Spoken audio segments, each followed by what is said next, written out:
Hello दोस्तों, आप सभी का एग्जाम बुक एकेडमी में स्वागत है। यह हमारी एसएससी जीडी 2021 के लिए क्लास है और इस क्लास में हम मैथ्स सॉल्व करने वाले हैं और हम करेंगे SSC GD previous year question को सॉल्व। हम देखेंगे कि एसएससी जीडी में प्रीवियस ईयर किस प्रकार के प्रश्न पूछे गए हैं। तो स्टार्ट करते हैं पहले प्रश्न से। 25 ऑफ 4 माइनस 30 प्लस 2 के स्क्वायर प्लस 18 का मान क्या है, यह हमें बताना है। यहाँ पर दिया है कि 25 ऑफ 4 माइनस 30 प्लस 2 का स्क्वायर प्लस 18। तो यहाँ पर बॉडमास का रूल लगेगा। बॉडमास का रूल क्या कहता है कि सबसे पहले हमें ऑफ को सोल्व करना है, उसके बाद सबसे बड़े कोष्ठक, फिर उससे छोटे कोष्ठक, फिर उससे छोटे कोष्ठक, फिर भागित, फिर गुणा, फिर प्लस और फिर माइनस। तो सबसे पहले यहाँ पर ऑफ सोल्व करेंगे। ऑफ का मतलब क्या होता है? गुना। तो 25 चौक 100, 25 चौक 100 माइनस 30 प्लस, उसके बाद हम कोष्ठक सोल्व करेंगे। 2 का वर्ग होता है 4 प्लस 18, तो ये हो जाएगा 100 माइनस 30 प्लस 4 और 18 कितना होता है? तो 22। तो यहाँ से हो गया 122 माइनस 30। 122 में से 30 जाएगा तो बचेगा कितना? 92। तो हमारा जो राइट आंसर क्या आएगा? 92। तो ऑप्शन नंबर जो डी है इस प्रश्न का करेक्ट आंसर है। अब देखते अगले प्रश्न पे। प्रश्न 2। प्रश्न 2 क्या कह रहा है कि दो संख्याएं तीसरी संख्या से क्रमशः 20% और 40% अधिक है। पहली और दूसरी संख्या का अनुपात क्या है, यह हमें बताना है। हमें प्रश्न पूछा है कि दो संख्याएं तीसरी संख्या से क्रमशः 20% और 40% अधिक है, पहली और दूसरी संख्या का अनुपात क्या है, यह हमें बताना है। तो यहाँ पर तीन संख्या है, पहली संख्या ए, दूसरी बी और सी हमने मान लिए। यहाँ पर क्या कह रहा है कि दो संख्या तीसरी संख्या से क्रमशः, तीसरी संख्या हम मान लेते 100 है। हमने क्या माना कि तीसरी संख्या 100 है, तो तीसरी संख्या से क्रमशः 120, 20% अधिक है मतलब 120 हो गया, और दूसरी आएगी 140। तो ये आएगा 20 से आएगा 5 बार, 20 से आएगा 7 बार, 20 से आएगा 6 बार। तो रेशियो बन गया 6, 7 और 5 का। हमें क्या पूछा? पहली और दूसरी संख्या का अनुपात। तो पहली और दूसरी संख्या का अनुपात क्या है? 6:7। तो पहली और दूसरी संख्या का अनुपात क्या है? तो 6:7। तुम्हारा जो राइट आंसर होगा वह होगा 6:7। तुम्हारा ऑप्शन नंबर जो बी है इस प्रश्न का करेक्ट आंसर है। अब देखते अगले प्रश्न पे। प्रश्न 3। प्रश्न 3 क्या कह रहा है कि दो संख्याओं के महत्तम समापवर्तक और लघुत्तम समापवर्त क्रमशः 12 और 240 है। यदि एक संख्या 24 है तो दूसरी संख्या क्या है, यह हमें बताना है। तो इसके लिए एक फार्मूला होता है, पहली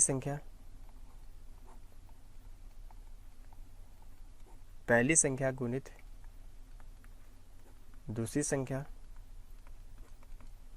इन संख्याओं का महत्तम समवर्तक गुणित लघुत्तम समवर्तक। तो पहली संख्या क्या है? पहली संख्या 24 हमें दी है, दूसरी संख्या हमें ज्ञात करना है, हम x मान लेते हैं। महत्तम समवर्तक कितना दिया है? तो 12 दिया है, और लघुत्तम समवर्तक कितना दिया है? 240 दिया है। 12 से आ गई है 24 2 बार, 2 से आ गया 120 बार, तो x की वैल्यू आई 120। हमें क्या पूछा था? दूसरी संख्या में x का मान बताना था, तो दूसरी संख्या क्या होगी? 120।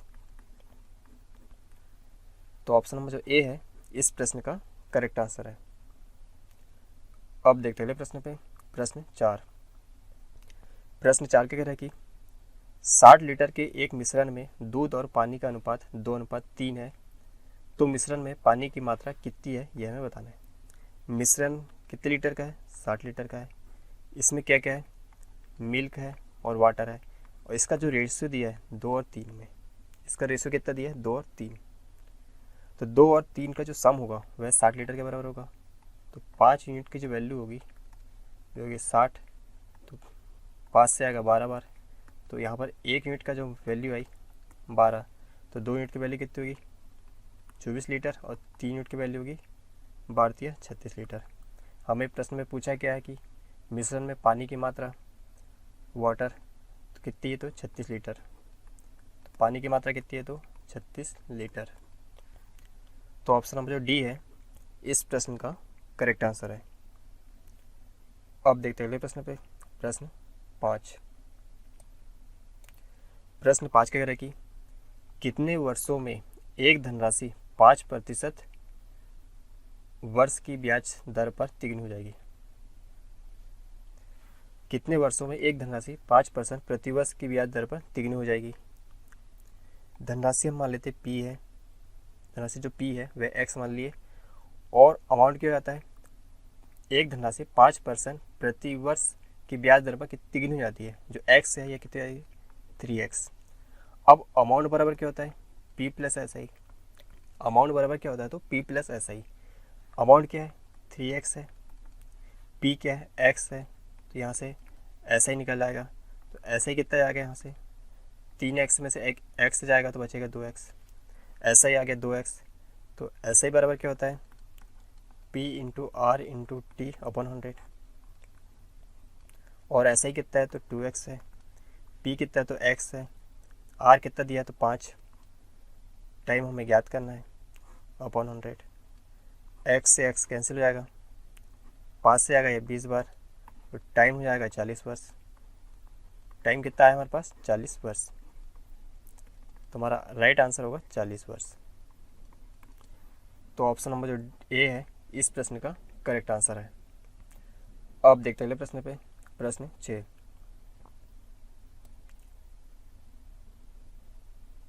प्रश्न 6 के कह रहे कि P और Q की औसत मासिक आय 4050 रुपये, Q और R की मासिक आय, औसत मासिक आय 6350 रुपये, और P और R की औसत मासिक आय 4800 रुपये है, तब हमें P की मासिक आय कितनी है यह हमें बताना है।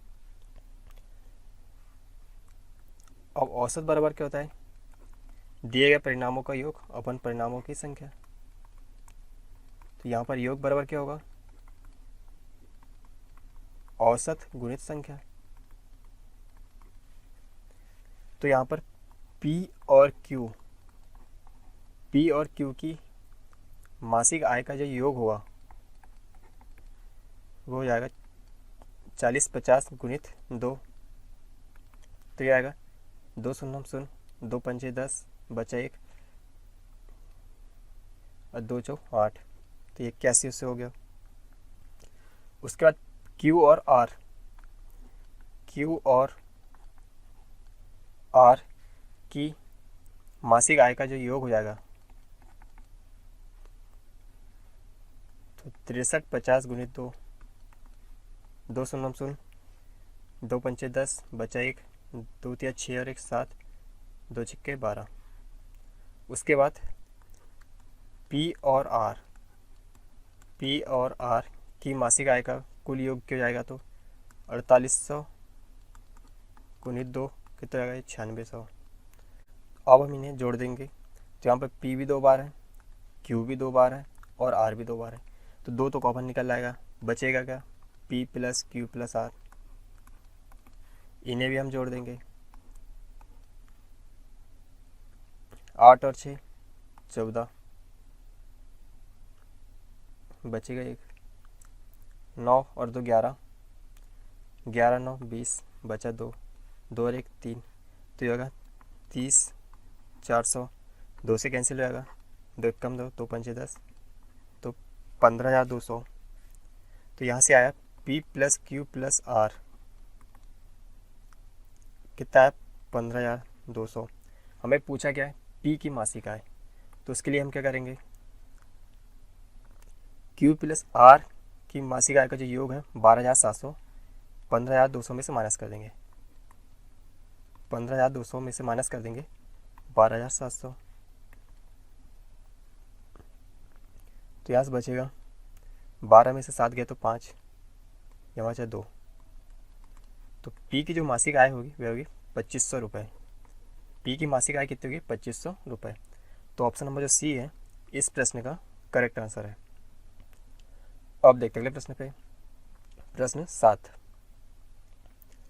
प्रश्न 7 के कह रहे कि एक व्यक्ति ने अपने पुराने टाइपराइटर को 4500 रुपये में बेचने की योजना बनाई, जिस पर उसे 10% हानि होगी। 20% लाभ प्राप्त करने के लिए उसे इसे कितने रुपए में बेचना चाहिए यह हमें बताना है। तो यहाँ पर 4500 क्या है, एस पी हमें दिया है, एस पी हमें प्रश्न दिया 4500 और लॉस हो रहा 10% का। तो क्या हम यहाँ से सी पी निकाल सकते हैं। तो सी पी बराबर क्या होगा, एक फार्मूला होता है S P into 100/100 plus profit loss percent. अगर यहाँ पर लॉस दिया तो यहाँ पर लॉस होगा और प्रॉफिट दिया तो प्रॉफिट होगा। तो सी पी बराबर एस पी कितना है 4500 इंटू 100/, यहाँ पर क्या लॉस है तो 100 में से लॉस होगा तो यहाँ पर माइनस आएगा, तो 100 में से 10 जाएगा तो कितना जाएगा 90, 1 से 1 कैंसिल, 9 से आएगा 9 5 45, 50 गुनी 100 क्या होगा तो 5000। तो अब हमारे पास सी पी आ गया 5000 रुपये। अब क्या कह रहे हैं कि 20% लाभ प्राप्त करने के लिए, 20% प्रॉफिट प्राप्त करने के लिए तो हमें एस पी बताना है। अब एस पी का फार्मूला क्या जाएगा, C P into 100 plus minus profit loss percent upon 100। तो यह आएगा एस पी बराबर सी पी कितना है 5000, 100 प्लस 20 कितना है 120 अपॉन 100। यहाँ पर 2 से 2 कैंसिल, 50 गुणित 120, 1 1 जाएगा, 5 9 5 दून 10 बचे 1, 5 कम 5, 5 और 1 6। तो एस पी कितना आएगा 6000 रुपये। तो हमें क्या निकालना था, विक्रय मूल्य निकालना था। तो कितना है 6000 रुपये, तो हमारा आंसर होगा 6000 रुपये। तो ऑप्शन नंबर जो बी है इस प्रश्न का करेक्ट आंसर है। अब देखते अगले प्रश्न पे, प्रश्न 8। प्रश्न 8 क्या करेगी, ए एक कार 3 घंटों में कर सकता है, बी और सी मिलकर इसे 4 घंटों में कर सकते हैं, जबकि ए और सी मिलकर इसे 2 घंटों में कर सकते हैं। बी को अकेले इस कार को करने में कितना समय लगेगा यह हमें बताना है। हमें यहाँ पे बी की टाइमिंग बताना है कि अकेले इस कार को कितने समय में कंप्लीट करेगा। तो यहाँ पर ए जो है किसी कार को 3 घंटों में करता है, बी प्लस सी इसी कार को 4 घंटे में करते हैं, और ए प्लस सी जो है यहाँ पर वह 2 घंटे में करते हैं। कितने घंटे में, 2 घंटे में करते हैं। तो यहाँ पर हम 3 4 और 2 का एलसीएम लेंगे। कितना आएगा एलसीएम, एलसीएम आएगा 12, और ये 12 क्या होगा, तो ये 12 होगा टोटल वर्क, 12 क्या होगा टोटल वर्क। ए जो है 12 कार 3 घंटे में करता है, तो 1 घंटे में 4 यूनिट कार करेगा। बी प्लस सी 4 3 12 3 यूनिट कार करेंगे, और ए प्लस सी 6 यूनिट 1 घंटे में कार करेंगे। अब देखो यहाँ पर ए की एफिशिएंसी कितनी है, तो 4 है। तो यहाँ पर ए की एफिशिएंसी 4 है, और ए और सी की दोनों मिला कि 6 है, तो सी की कितनी आएगी 2 आएगी। यहाँ पर सी की यदि 2 है, सी की जो एफिशिएंसी है कितनी है 2 है, तो बी और बी प्लस सी कितनी की है, दोनों के मिला के 3 है, तो बी की एफिशिएंसी कितनी आएगी 1 हो जाएगी। बी की एफिशिएंसी है 1। हमें क्या पूछा, बी का टाइमिंग, टोटल वर्क कितना है 12, और बी की एफिशिएंसी कितनी है 1 है, तो बी का जो टाइमिंग होगा वह होगा 12 घंटे। बी जो है अकेले इस कार को 12 घंटे में कंप्लीट करेगा। कितने घंटे में काम कंप्लीट करेगा, तो 12 घंटे में कंप्लीट करेगा। तो ऑप्शन नंबर जो बी है इस प्रश्न का करेक्ट आंसर है। अब देखते हैं अगले प्रश्न पे, प्रश्न 9। प्रश्न 9 क्या करेगी, एक ट्रेन 72 किलोमीटर प्रति घंटे की रफ्तार से चल रही है। ट्रेन द्वारा 15 मिनट में तय की गई दूरी क्या है यह हमें बताना है। ट्रेन की जो स्पीड है वह है 72 किलोमीटर प्रति आवर्स, और यह है तो ट्रेन 15 मिनट में कितनी दूरी तय करेगी यह हमें बताना है।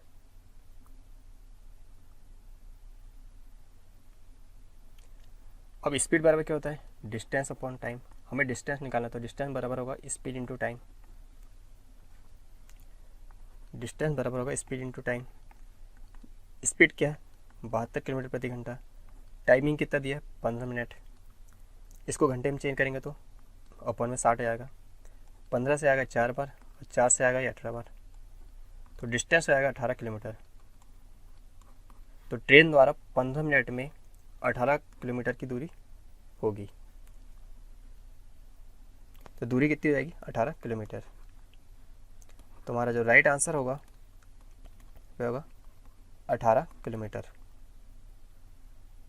तो ट्रेन जो है वह 15 मिनट में 18 किलोमीटर की दूरी तय करेगी। तो ऑप्शन नंबर जो बी है इस प्रश्न का करेक्ट आंसर है। अब देखते अगले प्रश्न पे। प्रश्न 10। प्रश्न 10 के कह रहे कि 8 सेंटीमीटर त्रिज्या वाले एक वृत्त का क्षेत्रफल 8 सेंटीमीटर आधार वाले एक त्रिभुज के क्षेत्रफल के बराबर है, तो त्रिभुज की ऊंचाई ज्ञात कीजिए। यहाँ पर क्या है कि जो वृत्त का क्षेत्रफल है, वृत्त का क्षेत्रफल जो है वह त्रिभुज के क्षेत्रफल के बराबर है। वृत्त का क्षेत्रफल जो है वह त्रिभुज के क्षेत्रफल के बराबर है, और वृत्त का क्षेत्रफल होता है पाई आर स्क्वायर, और त्रिभुज का क्षेत्रफल होता है 1/2 गुणित आधार गुणित ऊंचाई। तो यहाँ पाई को जैसे वैसे रहने देंगे क्योंकि हमें पाई का मान निकालना है। और आर क्या है? तो 8 सेंटीमीटर है। तो 8 गुणित 8 बराबर 1/2 इंटू आधार कितना है? तो 8 सेंटीमीटर है, इंटू ऊंचाई तो हमें ज्ञात करना है। 8 से 8 कैंसिल हो जाएगा, तो ऊंचाई हो जाएगी 2 इधर जाएगा तो 8 दूनी 16, तो 16 पाई सेंटीमीटर। ऊंचाई कितनी होगी? तो 16 पाई सेंटीमीटर। तो हमारा आंसर आएगा 16 पाई सेंटीमीटर। तो ऑप्शन नंबर बी जो है इस प्रश्न का करेक्ट आंसर है।